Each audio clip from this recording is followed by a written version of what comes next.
Hey, I'd like to welcome you to another episode of Mission Matters. My name is Adam Torres, and if you'd like to apply to be a guest on the show, just head on over to missionmatters.com and click on Be Our Guest to apply. All right, so today I have Nadav Akhtar on the line, also known as Nitty, and he's co-founder over at Excite Capital. And we're welcoming Nitty back onto the show. He's been a guest many times. We've done work in person, virtual, all of the above. Hey, Nitty, man, it's good to see that face. Welcome back to the show. Oh, thank you, Adam. It's always a pleasure to be on with you and the overall Mission Matters team. All right, so we got a lot to catch up on today, so I'm excited to see what's going on at Excite Capital, and I know you've been on a tour lately. We'll get into that in a moment, but before we do that, we'll start this episode the way that we like to start them all, with what we call our Mission Matters Minute. So Nitty, at Mission Matters, our aim and our goal is to amplify stories for entrepreneurs, for executives, for experts. That's what we do. Nitty, what mission matters to you? Adam, the mission that matters to me at Excite Capital is advancing the legacy of our stakeholders. And I want to expand on that. So that's literally our mission statement. Stakeholders are obviously myself, the team, their families, but it's our investors. We always prioritize our investors the most, right? Even my fee model and everything is built on being on an even playing field. We make money when our investors make money, never before, right?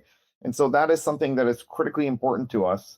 But I want to, if you'll allow me, expand a bit on a deeper mission that we have, and was actually the core reason we even launched Excite Capital. We are a quantum computing driven high frequency trading fund. That's what Excite Capital is, as you know. But what is deeper in our mission and purpose overall is we believe that it is our patriotic duty to advance quantum computing for the United States. Quantum computing, we believe, is not just a trend of a technology that's going to come in and have a few cycles in the economy and then you call it that. No, this is going to be a generational, transformational technology. Just like you had the railroads, you had energy, you had the internet that created so many derivative businesses and so many derivative industries, such as quantum. We're in the AI age right now, but the quantum age is going to be even different. I like to consider it a substrate on which industries and businesses are built. Hence, we know that our thesis and mission is that the companies that own quantum, they're going to really lead innovation for the next 50 to 100 years.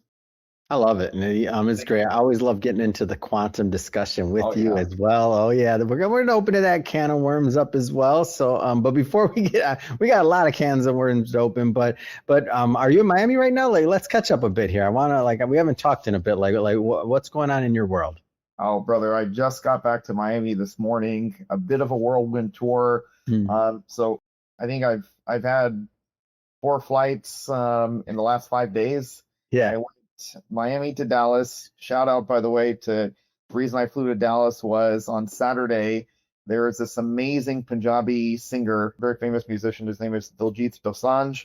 And my family and I really enjoy his music. So we all went to his concert and had a great time in church on Sunday. And then I was off to New York City for a political fundraising event.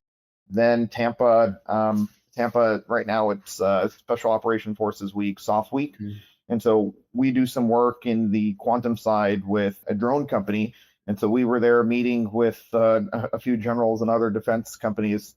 Hyper fascinating work. So Excite Cap, and now back to Miami. Tomorrow, by the way, my birthday, and I'm off to Disney World. So come on, man, you're busy. So a lot of travel, a lot of travel.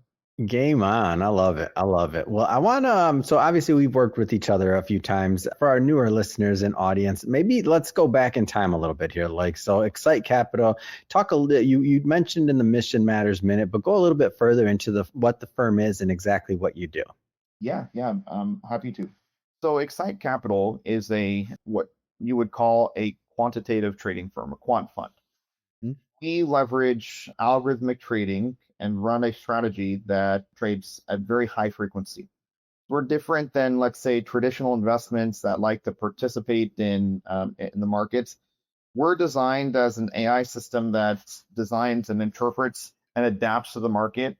But we have a unique approach, Adam, which is that we take only real-time data. So we're not looking at historical or regressive data. We don't use large language models in our AI. Everything we do is quantum inspired. So we use algorithms and frameworks that leverage quantum mechanics. And we have an AI that's probabilistic, meaning that we take the real-time data and we anticipate the future in the term of densities and probabilities. So beyond that, a lot of our core technologies, Adam, are built on these quantum principles, and we have purposefully expanded into, as I mentioned, drones. We do some work with data centers and energy control software.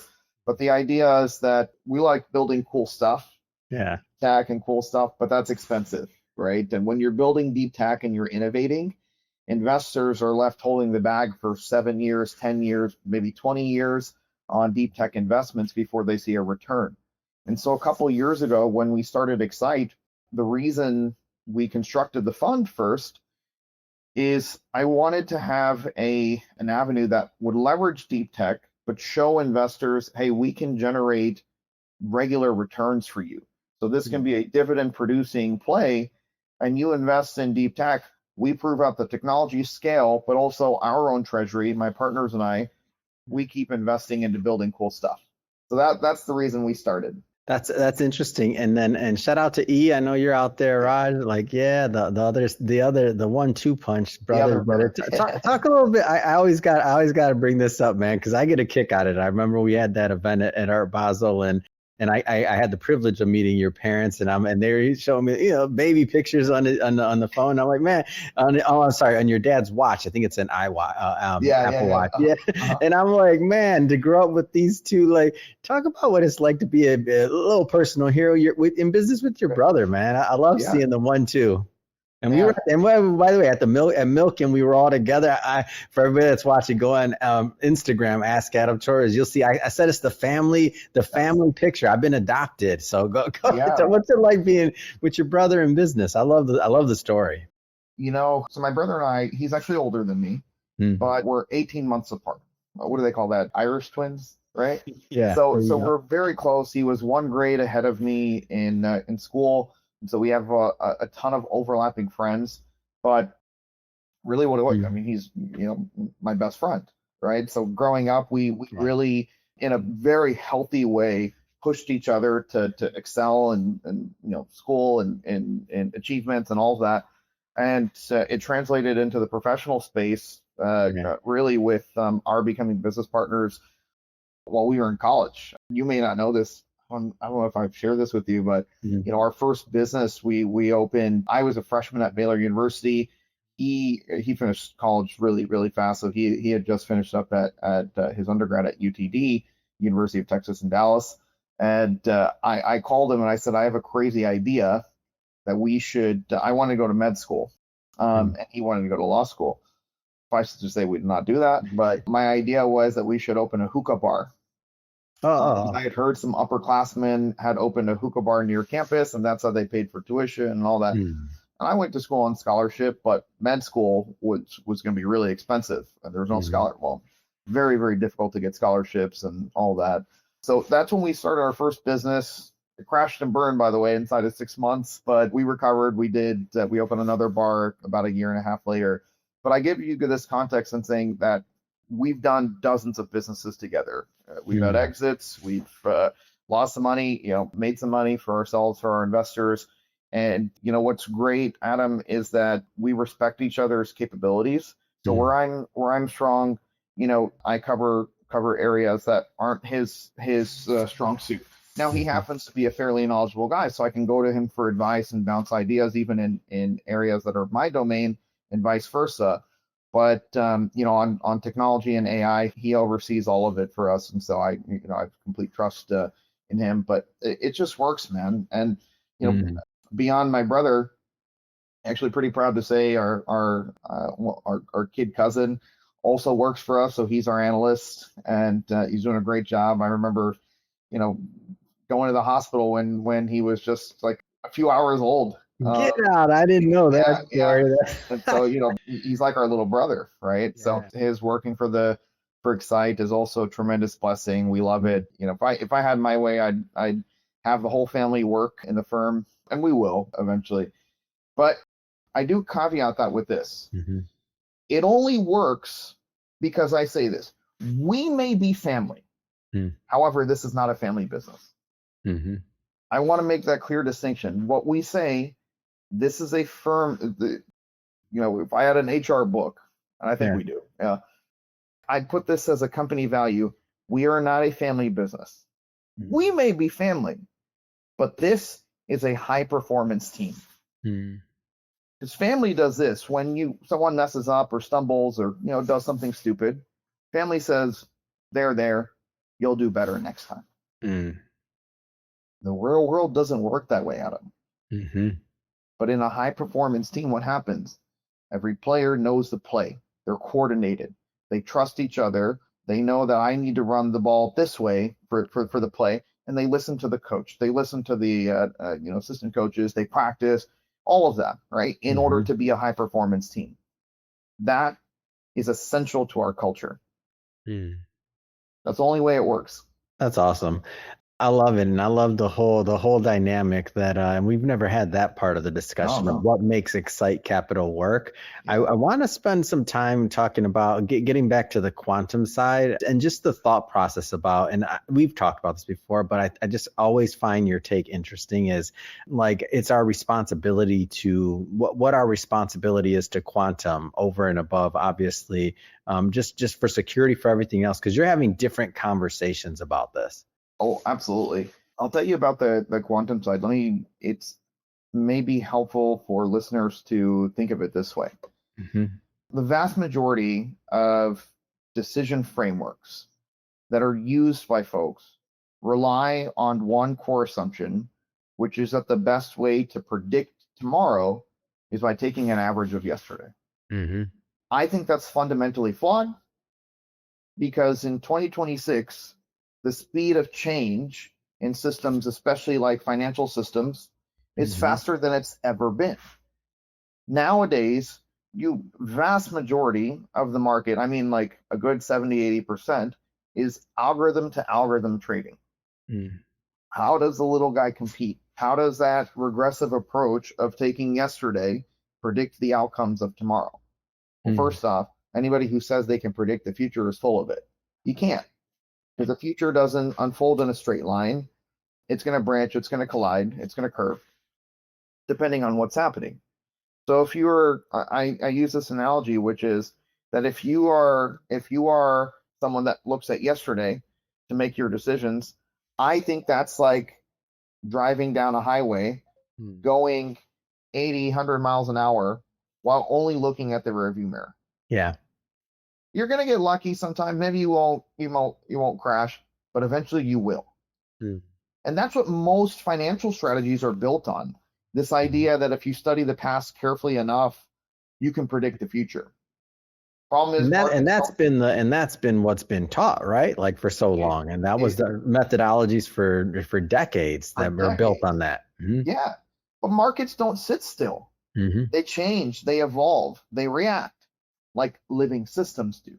Just like weather does, traffic does, planets, right? Like energy as it flows. So what ends up happening is by the time some traditional model tells you what to do, that opportunity is already gone. You're always reacting, right? So it's a race with no finish line. Even if you're the fastest with the lowest latency, you're always going to be playing catch up. So what we do differently, this is what makes us quantum, and I can go into deep on the algorithms and all of that, but it's fundamentally this. We don't try to predict price. What we do is we look at the market as a system. If you have movement in a system, you have pressure building in a system, you have constraints, there's going to be some chain reaction. The energy doesn't just dissipate, right, when something moves. Laws of physics tell you that something follow the reaction. So we try and understand what the market is becoming. Because when you look at any system, whether it's traffic, weather, water flowing through a pipe, things don't happen randomly, Adam. They happen because of those pressures, constraints, and conditions building up. And when those things build up a certain way, the outcome becomes almost inevitable. Mm. So when I say probabilistic computing, that's what we're doing. We're not saying, oh, prices, we predict prices going here. We say, given the conditions that be, this is what must happen to the market. Mhm. That's how we manage risk and returns and flow on a dynamic basis. Yeah. I'm always curious because I'm not in these meetings, obviously, but I'm curious when you go to places like, Milken Conference we were at, or like iConnections, or like these other ones, and you're talking about this, especially when you're, talking to people that have built systems like completely based on, looking in the past. Like, what are those conversations like? Like, is it like, obviously there's different people, I'm generalizing, but like, what are those like for you? Usually it's one of two polar opposites. Yeah. The first and usual is one of great interest and intrigue, Hmm. but skepticism. Yeah. The Like, is reason it possible, right? Because it's Yeah. got to be, because you got to think about, like, okay, let me throw out an age. So if you're 60 years old attending Milken or something like that, you get started in finance when you're in your teens or 20, you know what I mean? You're 40 years of thinking one way, right? Like, Yeah. this other, what you're saying doesn't necessarily fit. It's like a paradigm shift almost. It is, which is an edge for us, by the way. Mhm. But I tell them, well, isn't that how the human brain works? Yeah. And they're like, what? I said, well, number one, from an AI perspective, what we Mhm. do is we look at the markets in terms of energy, right? So Mhm. we build models based on entropy. Entropy is like the energy within a system, and we look. I'm paraphrasing and summarizing, but essentially potential energy when it converts into kinetic energy, y, and at what rate, and that's how you predict or anticipate where the market is moving because of those models. So the human brain, or let's say this, the old way of looking at Mhm. historical data, it's typically an approach that's very deterministic, meaning that the prediction or forecast is going to be about one potential future. Mhm. That's not how reality really works, right? Right. You can't say with certainty that this is what's going to happen. And I don't feel like you get pushback on that piece of it, No, for sure. no, Like, none, yeah. none. Because it's At very that logical. point, they're like, yeah, I follow you. That makes sense, right? But yeah, but they say, well, how? I'm like, Mhm. well, let me tell you. Instead of taking historical inputs to make your decisions in real time, Mhm. history matters for this. You set your bounds, your rules. And what I say is like, when you're racing, you put the blinders on. Mhm. Those are based on rules. So we have three types of rules. We have absolute rules, hard rules, and soft rules. Okay. Mhm. Absolute rules are things that we never violate, like regulatory rules, or we're only contracted to trade, for example, equities and spot FX. So you never violate those, right? Mhm. Hard rules are going to be things like, okay, these are parameters that unless we hard code and change them, we never violate those rules either, right? But Mm. they're not, gospel. Yeah. So then we have something called soft rules, where we use an approach called reinforcement learning. It's like you would say similar to machine learning, but the idea of reinforcement learning is that you're taking sensory input. What do Mm. your eyes see? What do your ears, what do you touch? What do you feel? All of that. That's sensory input. So what is the real-time data telling you so you can adjust your decision making? Mm. So this is why I relate it to the human brain. Adam, if it's, let's say you walk outside and you see the clouds are pretty dark, Yeah. you feel moisture, you're going to say, oh, it's going to rain. Mhm. But you're not pausing and freezing to say, okay, well, last time it rained, I did this, this. You instinctively know to do what? You Mhm. instinctively know to Dress get for an it. umbrella, right? Yeah. Humans also work like this, like humans, animals, water. It's all very lazy. I'll explain. Mhm. You want the biggest bang for the lowest buck, right? Mhm. So when a cheetah's hunting, it's not going to go after the fastest or the Mhm. healthiest. It goes after the weakest, the one that's in the back, the slowest. Yeah. Humans want the same. Like you want the most reward for least amount of risk or effort. Mm. So that's what essentially we're following. We've programmed these rule sets that say, okay, well, yeah, history is nice, but we only use the history to program the blinders to tell us what's good and bad. Mm. Well, good and bad is relative. So depending on what's happening in real time. Mhm. So we've just programmed an AI like on a rules basis to look at that. And that's what allows us to look at the world and build models in terms of probabilities. Yeah. Well, when I explain it like that, people are like, oh, that makes sense. Now, can you prove it? And I said, Right. well, the proof is in the pudding. If you're real about investing, then we'll show you. And when I don't flinch, when I don't over explain, Adam, the technology, that is when they gain trust. Because I feel like if you try and over explain or go way too into the physics and science of it, people are just going to glaze over, right? So that's where I try and be. I have the skeptics and I have the people that are hype investors. Well, I don't want the hype investors because they typically aren't great investors. They don't understand the investment. But there are others that are skeptical, because as they should be, by the way, because there's a lot of AI hype, there's a lot of narrative building that's gone on. I try and be very careful of that. I hate hyperbole. It's gotta be tricky in today's age with, like, because you've been doing this for a long time, but like with everything AI, like, kind of focused, like as soon as you say that on any, not just investors, but any platform, people glaze a little bit. Yeah, exactly. No. What type of investors do you look for? Like, is this for institutional, accredited? Like what? Speaking of that, because you mentioned like hyper investor, like just riding the wave. Those might not be the best fit. Like, who typically are the right types of investors? So our PPM is open to accredited investors, but that's the lowest threshold. So typically the ones that make sense are, we've had a lot of make sense for in our initial stages that we've had, angel investors and high net worth individuals participate with us. But the single family offices and some foundations and university endowments have the appetite to invest in emerging managers or first time managers. As long as the numbers are there. That's why, Adam, what has helped us to garner the trust and attention of prospective investors has been, great technology, but it's also that we invested very heavily in building the appropriate infrastructure. So we got a fund administrator. We have Pillsbury as our law firm. It's the largest finance law firm in the world. Set up our auditor, our multiple primes, you name it. Built an incredible advisory board. I have board members that include executives formerly from Citadel. I have one of the CIOs of Guggenheim, folks that have been there, done it before, and have incredibly prestigious reputation. So they're getting involved with a new fund. They only do if it's serious and legit. And so that's helped investors a lot. Also helped that I've built a great reputation on Wall Street as well, albeit as a investment banker. Being squeaky clean and kosher in our setup has helped. Amazing. So Nidhi, I'm going to timestamp this one for us. So it's we're recording this or streaming on May 21st, 2026. What excites you right now? It could be about the market, it could be about technology, possibility. Like what excites you right now? Ooh, what excites me the most actually is the level of innovation being bred in the defense space. Now, the U.S. has always invested in dual purpose technologies, right? Defense applications and civilian.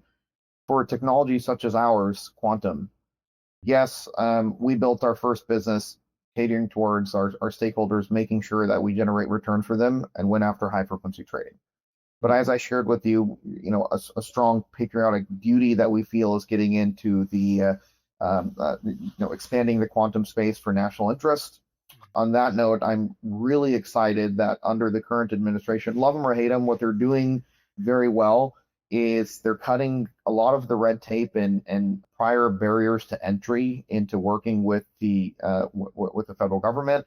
And so that's helped us, get some opportunities, open some doors. And so we're very excited about the prospects and growth through potential collaboration and serving, the federal government. Amazing. What's next? What's next for you? What's next for Excite Capital? Yes. So what's next for us is we have just completed our phase 1 of our algorithms launch. We've lined up a great array of some investors that are reviewing our results. And so, expanding into phase 2, deploying more capital. My family and I have led the round with our own capital to put it in. So what's next is the putting more money into the market, more AUM. So we're very excited about that. Fantastic. If somebody's listening or watching this and they want to follow up and they want to learn more and connect, how do they do that? So they can follow us at, connect with us at excite.io. So it's spelled like it sounds, EXCITE, traditional spelling.io. Fantastic. For everybody watching, just so you know, we'll definitely put some links in the show notes so that you can just click on the links and head right on over. And speaking of the audience, if this is your first time with Mission Matters and you haven't done it yet, hit that subscribe or follow button. This is a daily show. You heard me correct. Each and every day, we're bringing you new content, new ideas, and hopefully new inspiration to help you along the way in your journey as well. So hit that subscribe or follow button. And Nidhi, until the next time, man, appreciate you coming on. Thank you, brother. Okay, cheers. Bye.